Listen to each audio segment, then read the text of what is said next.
Bon, salut tout le monde. Aujourd'hui, nous allons parler du protocole TCP/IP, qui est à la base de l'Internet mondial.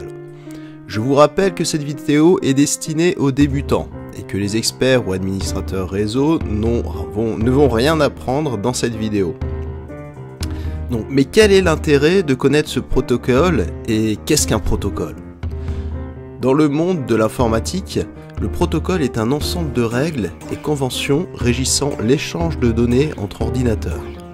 Et le protocole ou logiciel TCP/IP est le plus utilisé dans les réseaux locaux et les intranets d'entreprise. Ce qui fait la force de ce protocole, mais c'est aussi le point faible de tout réseau informatique. Je vais faire un résumé rapide de l'histoire de TCP/IP à travers quelques dates clés.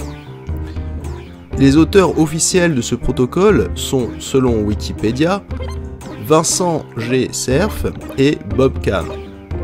L'aventure commence en 1969 avec l'ARPA, Advanced Research Project Agency, qui est la préhistoire de l'informatique à l'état expérimental, qui fonctionne à commutation de paquets. Le projet a évolué avec le premier réseau informatique, ARPANET, qui est le pionnier au niveau du transfert de données fiable, robuste et indépendant d'un constructeur.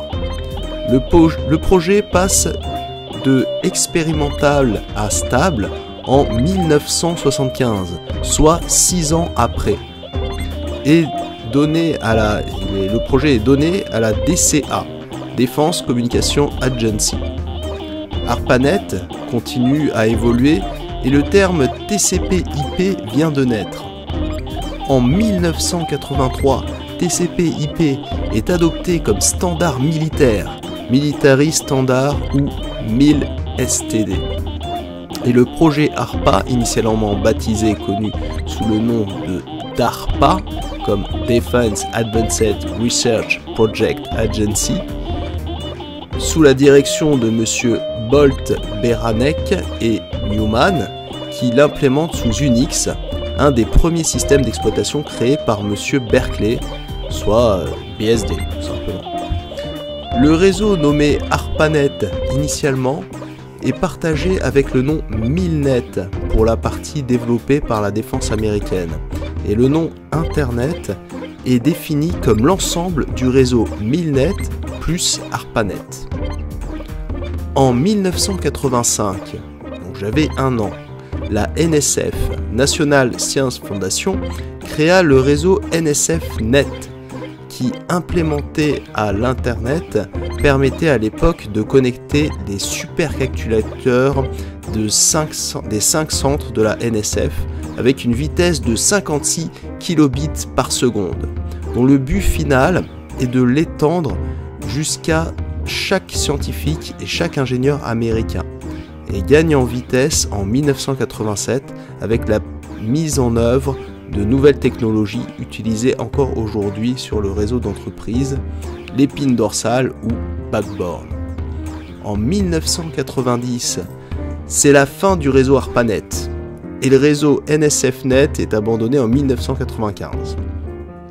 Aujourd'hui, Internet est plus grand que jamais, à tel point que les adresses de 32 bits initialement prévues n'est plus suffisant. Et un adressage de 128 bits est maintenant prévu, faisant évoluer le protocole de IPv4 à IPv6.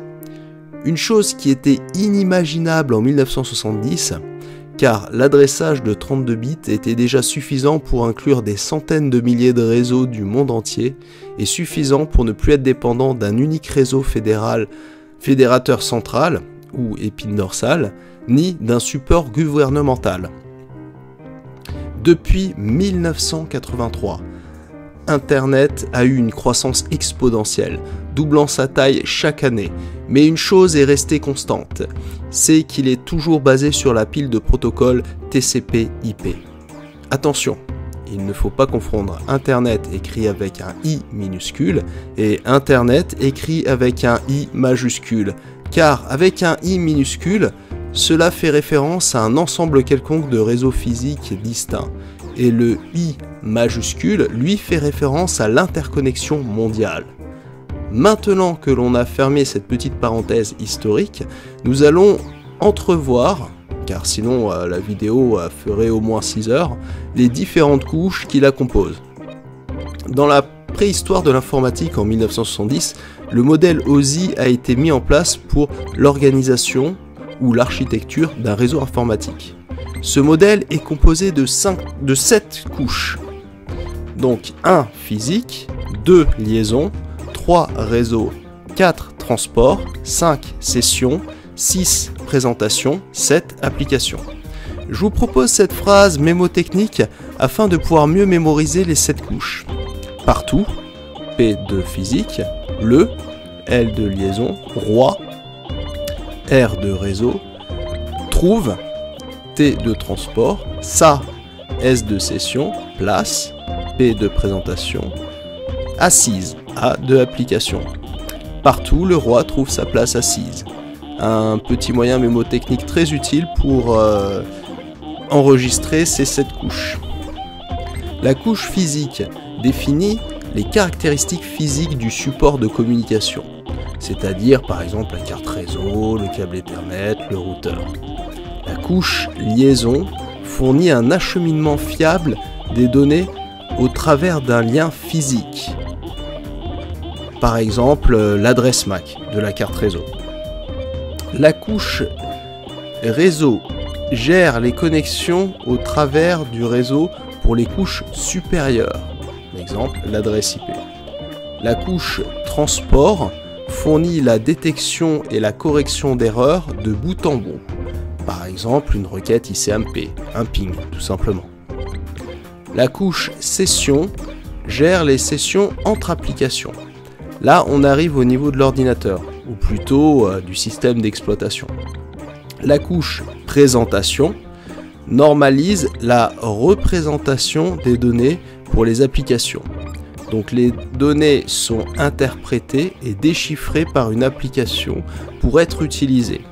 La couche application est constituée d'applications utilisées dans le réseau, par exemple la secrétaire qui consulte ses mails. Pour résumer, TCP/IP permet non seulement de communiquer d'un ordinateur à un autre, mais peut être aussi utilisé pour prendre la main sur un autre ordinateur via une application de prise en main à distance comme VNC ou là, pour cet exemple, TeamViewer. Ou encore offrir une expérience de jeu unique en ayant partout accès à un PC de gamer ultra vitaminé via l'application Blade de Shadow. Voilà. Je vous remercie à tous d'avoir regardé cette vidéo et je vais essayer de m'améliorer sur mes tutoriels et mes petites parenthèses informatiques. Voilà. Je vous souhaite à tous et à toutes une excellente journée. Au revoir.